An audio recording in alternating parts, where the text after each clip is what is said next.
You wake before the alarm, not because you are disciplined, not because you are ready, but because something inside you has been restless all night. The room is still dark, the ceiling looks strangely unfamiliar. Your phone is somewhere beside you, glowing faintly like a small, silent trap. Outside, the world has not started yet. No messages, no noise, no demands. Just you and that heavy feeling in your chest. The feeling that your life is not moving. The feeling that you are behind in some invisible race no one officially announced, but everyone somehow seems to be winning. You tell yourself the same thing again. Tomorrow I'll change. Tomorrow I'll wake up early. Tomorrow I'll become serious. Tomorrow I'll stop wasting my life. And for a few seconds, that promise gives you comfort. It feels almost real, like a small candle in a dark room. But deep down, you already know. You have made this promise before. You have whispered it at midnight. You have written it in notes apps. You have imagined the better version of yourself sitting calmly at a desk, drinking coffee before sunrise, building a future with quiet focus. And then morning comes. The alarm rings. Your body feels like stone. Your mind begins negotiating. 5 more minutes. I slept too late. Today is not the right day. I'll start properly tomorrow. And just like that, the future you imagined disappears into the blanket. Most people think this is a discipline problem. You probably think that too. You think you are lazy, inconsistent, weak, maybe even broken in some private, shameful way. So you search for harder advice, more intense routines, more videos telling you that successful people wake up at 5 a.m. while everyone else sleeps. And for a moment, you feel inspired. Then you feel exhausted. Because somewhere along the way, 5 a.m. stopped being a quiet hour. It became a punishment, a battlefield, a way to prove you are finally worthy of the life you want. But that's not the truth. The secret of 5 a.m. was never about waking up earlier than other people. It was never about grinding harder while the world rests. It was never about hating your tired body into obedience. The secret of 5 a.m. is silence. And silence is dangerous. Because silence removes every excuse you use to avoid meeting yourself. This is where it gets uncomfortable. You are not stuck because you do not know what to do. You are stuck because your life has become a reaction. You wake up and react to notifications. You react to bills. You react to pressure. You react to other people's opinions.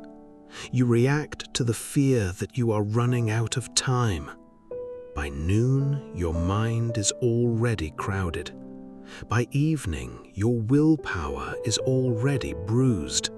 By night, you do not rebuild your life, you escape from it.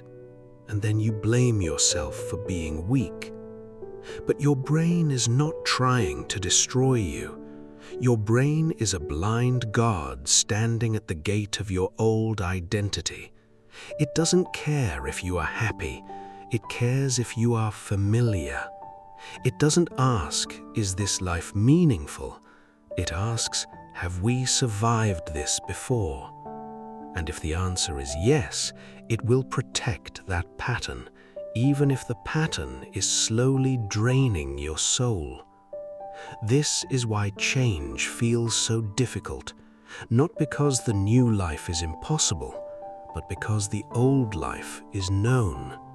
The unpaid bills are known. The messy room is known.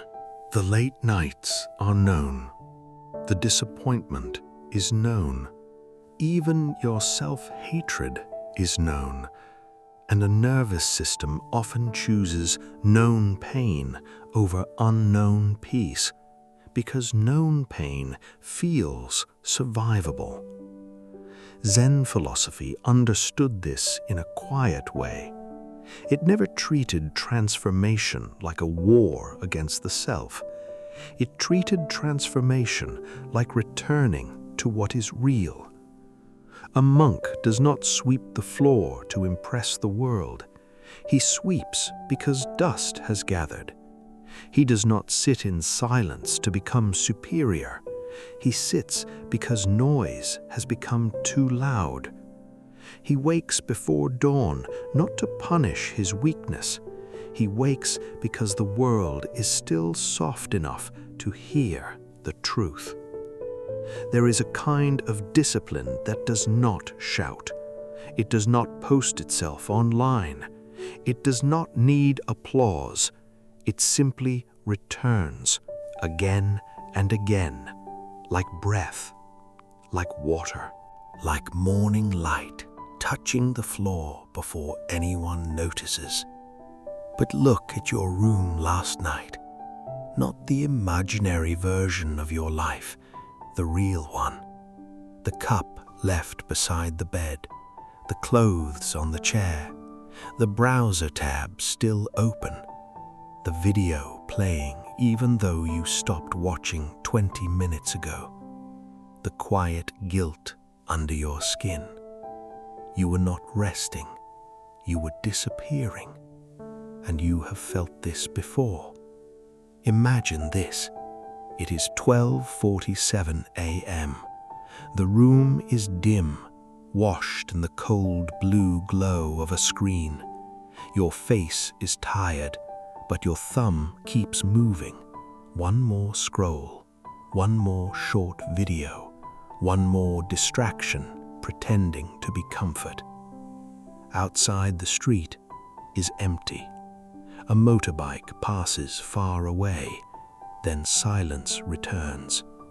Your body wants sleep, but your mind wants anesthesia, because sleep means tomorrow comes faster, and tomorrow means facing the same life again, the same pressure, the same unfinished tasks, the same quiet fear that you are not becoming who you thought you would become.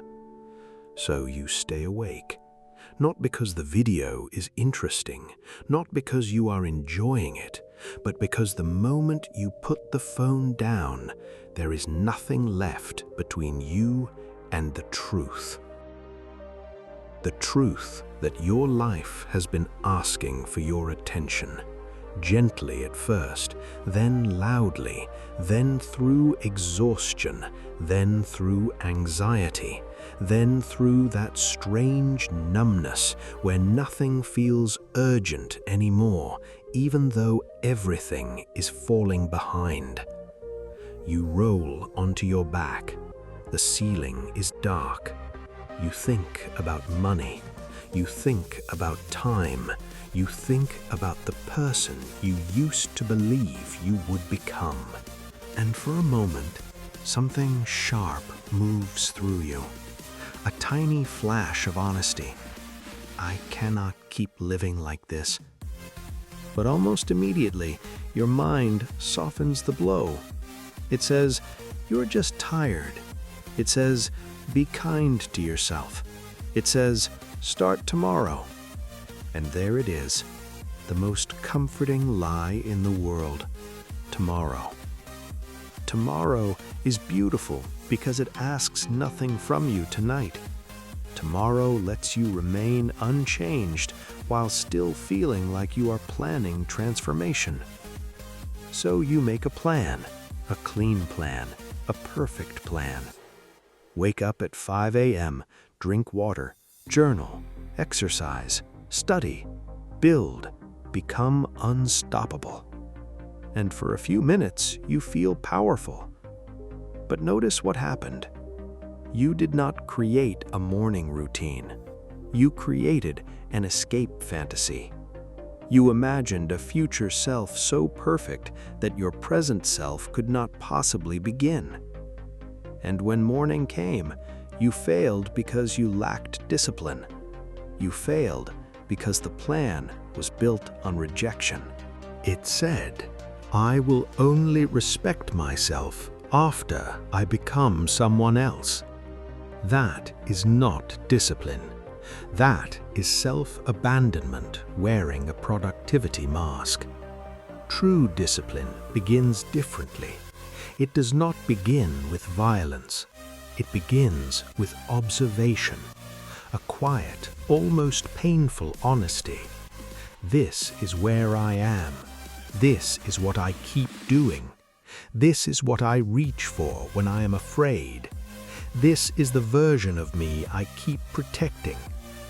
Zen calls this beginner's mind, shoshin, the mind that does not pretend to already know, the mind that looks at life without the arrogance of shame, because shame always thinks it understands everything. Shame says, "I know why I failed. I am weak." But beginner's mind asks, what is actually happening here? That question is the doorway, not the alarm clock, not the perfect routine, not the cold shower. The doorway is the moment you stop attacking yourself long enough to see the pattern clearly. And this is why 5 a.m. matters, not as a badge, not as a flex, not as proof that you are better than the people still sleeping.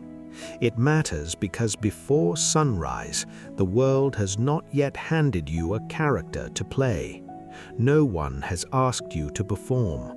No one has demanded your answer. No one has filled your mind with comparison.